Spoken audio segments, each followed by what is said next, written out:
नमस्कार, जय श्री कृष्णा। कथा संग्रह विजय लक्ष्मी चैनल में आप सबका स्वागत है। ओम गुरुवे नमः, श्री गणेशाय नमः, श्री सीताराम चंद्राभ्याम नमः, सपरिवार सीताराम को नमन, पंचदेव की जय, वाल्मीकि मुनि की जय, श्री हनुमान जी महाराज की जय। आपको मैं श्रीमद् वाल्मीकि रामायण श्लोक का क्रमशः बालकांड का हिंदी में अर्थ सुना रही हूँ। 9वां सर्ग तक सुना चुकी हूँ, आज मैं 10वां सर्ग सुनाऊंगी। 9वां सर्ग में जब पुत्रेष्टि यज्ञ अश्वमेध यज्ञ की आज्ञा किए राजा दशरथ, तो सुमंत्र ने एक इतिहास का वर्णन सुनाया जिसमें ऋषि श्रृंग के साथ शांता का विवाह का वर्णन है और ऋषि श्रृंग मुनि को कैसे नगर में लाया जाए शांता के विवाह के लिए। और तो सब लोग डर रहे थे कि कौन जाएगा बुलाने, कहीं श्राप न दे दें। तो जो योजना बनाई गई थी ऋषि श्रृंग को नगर में लाने के लिए और शांता के साथ विवाह होने की, वह 10वां सर्ग में वह योजना है। और वह कथा जो है राजा दशरथ को ये सुना रहे हैं उनके मंत्री सुमंत्र, क्योंकि रोमपाद जो राजा वो भी पुत्रेष्टि यज्ञ किए थे और उसके लिए ये था कि ऋषि श्रृंग को बुलाया जाए और शांता से विवाह किया जाए। तो 10वां सर्ग में राजा दशरथ कहते हैं कि उनको कैसे बुलाया गया, कैसे विवाह हुआ, आप मंत्री मुझे पूरा विस्तार से बताइए। तो आगे आप सुनिए। 10वां सर्ग। राजा की आज्ञा पाकर उस समय सुमंत्र ने इस प्रकार कहना आरंभ किया, राजन, रोमपाद के मंत्रियों ने ऋषि श्रृंग को वहां जिस प्रकार और जिस उपाय से बुलाया था वह सब मैं बता रहा हूँ। आप मंत्रियों सहित मेरी बात सुनिए। उस समय अमात्यों सहित पुरोहित ने राजा रोमपाद से कहा, महाराज, हम लोगों ने एक उपाय सोचा है जिसे काम में लाने से किसी भी विघ्न बाधा के आने की संभावना नहीं है, क्योंकि लोग डर रहे थे नगर में बुलाएंगे कहीं वो श्राप न दे दे, क्योंकि वो वन में रहते हैं। तो ऋषि श्रृंग मुनि सदा वन में रहकर तपस्या और स्वाध्याय में लगे रहते हैं। वे स्त्रियों को पहचानते तक नहीं हैं और विषयों के सुख से भी सर्वथा अनभिज्ञ ही हैं। हम मनुष्यों के चित्त को मथ डालने वाले मनोवांछित विषयों का प्रलोभन देकर उन्हें अपने नगर में हम ले आएंगे। अतः इसके लिए शीघ्र प्रयत्न किया जाए। यदि सुंदर आभूषणों से विभूषित मनोहर रूप वाले वेश्याएं वहां जाएं, तो वे भांति भांति के उपायों से उन्हें लुभा कर इस नगर में ले आएंगी। अतः उन्हें सत्कार पूर्वक भेजना चाहिए। यह सुनकर राजा पुरोहित को उत्तर दिया। राजा ने पुरोहित को कि बहुत अच्छा, आप लोग ऐसी व्यवस्था करें।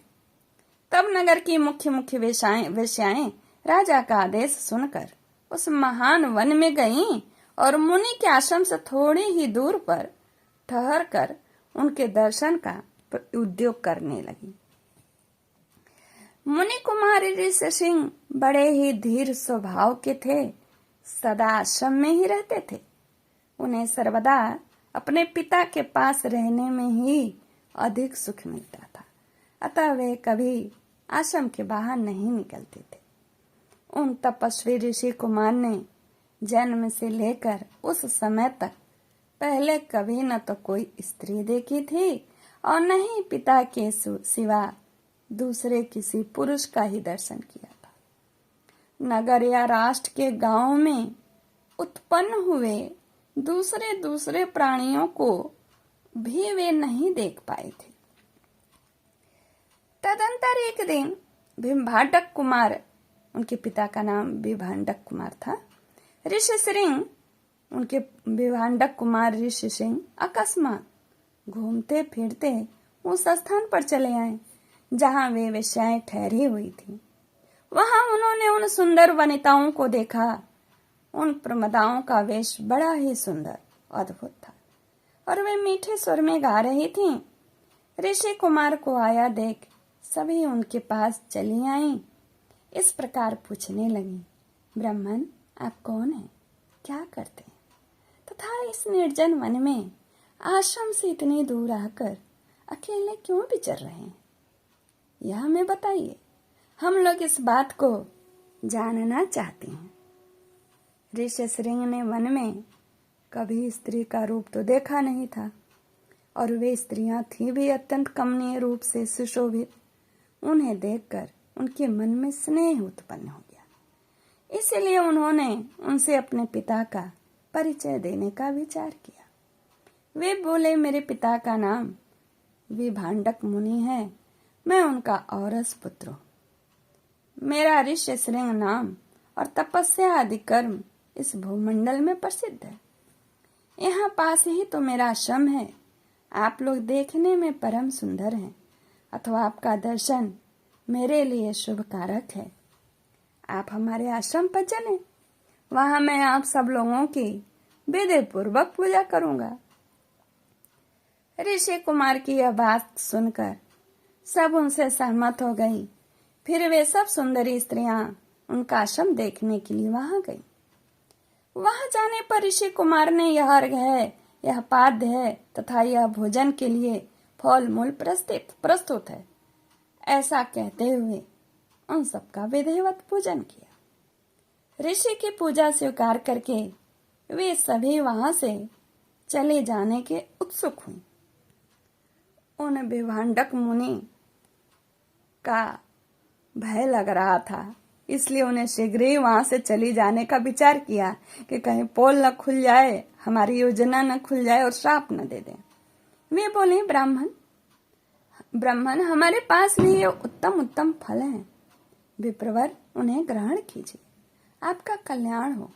इन फलों को शीघ्र ही खा लीजिए, विलंब न कीजिए। ऐसा कहकर उन सब ने हर्ष से भरकर ऋषि का आलिंगन किया और उन्हें खाने योग्य भांति भांति के उत्तम पदार्थ तथा बहुत सी मिठाइयां दी।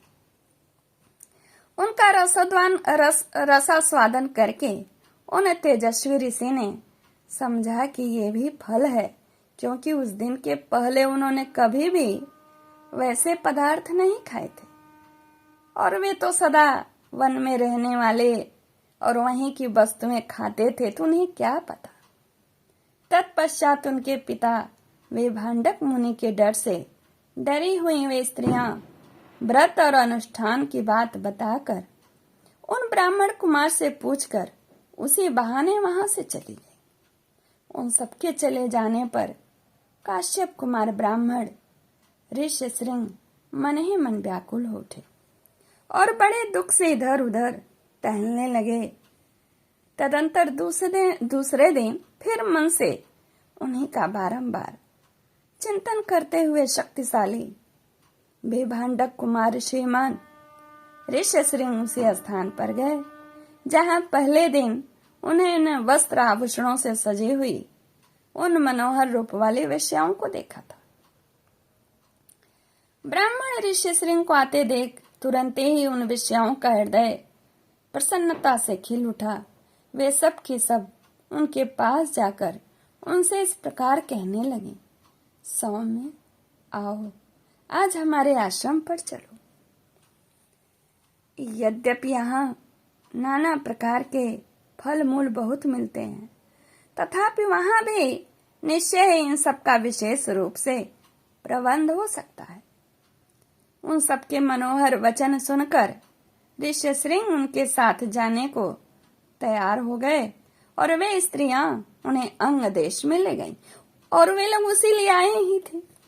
उन महात्मा ब्राह्मण के अंग देश में आते ही इंद्र ने संपूर्ण जगत को प्रसन्न करते हुए सहसा पानी बरसाना आरंभ कर दिया था।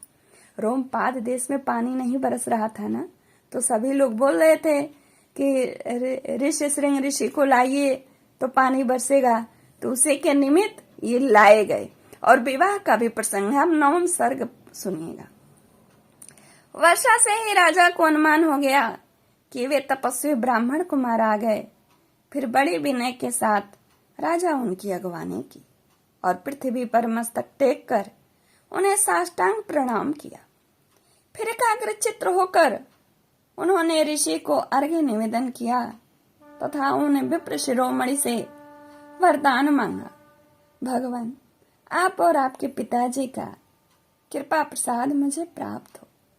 ऐसा उन्होंने इसलिए किया कि कहीं कपट पूर्वक यहाँ तक लाए जाने का रहस्य जान लेने पर विप्रवर ऋषि श्रृंग अथवा विभांडक मुनि के मन में मेरे प्रति क्रोध न हो। तत्पश्चात ऋषि श्रृंग को अंतःपुर में ले जाकर उन्होंने शांत चित्त से अपनी कन्या शांता का उनके साथ विधि पूर्वक विवाह कर दिया। ऐसा करके राजा को बड़ी प्रसन्नता हुई। इस प्रकार महातेजस्वी ऋषि श्रृंग राजा से पूजित होकर संपूर्ण मनोवांछित भोग प्राप्त कर अपनी धर्म पत्नी शांता के साथ वहां रहने लगे।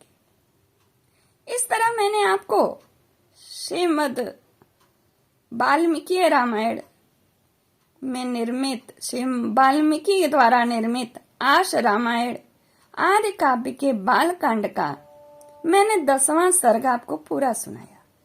आप लोग पूरा सुनिए, क्योंकि वाल्मीकि जी ने स्पष्ट कहा है, कहने सुनने वाले को धर्म अर्थ काम मोक्ष चारों पुरुषार्थों की सिद्धि रघुनाथ जी की कृपा प्राप्त होगी। नमस्कार, जय Shri Krishna. Like comment share सब करिए मेरे नाथ। धन्यवाद।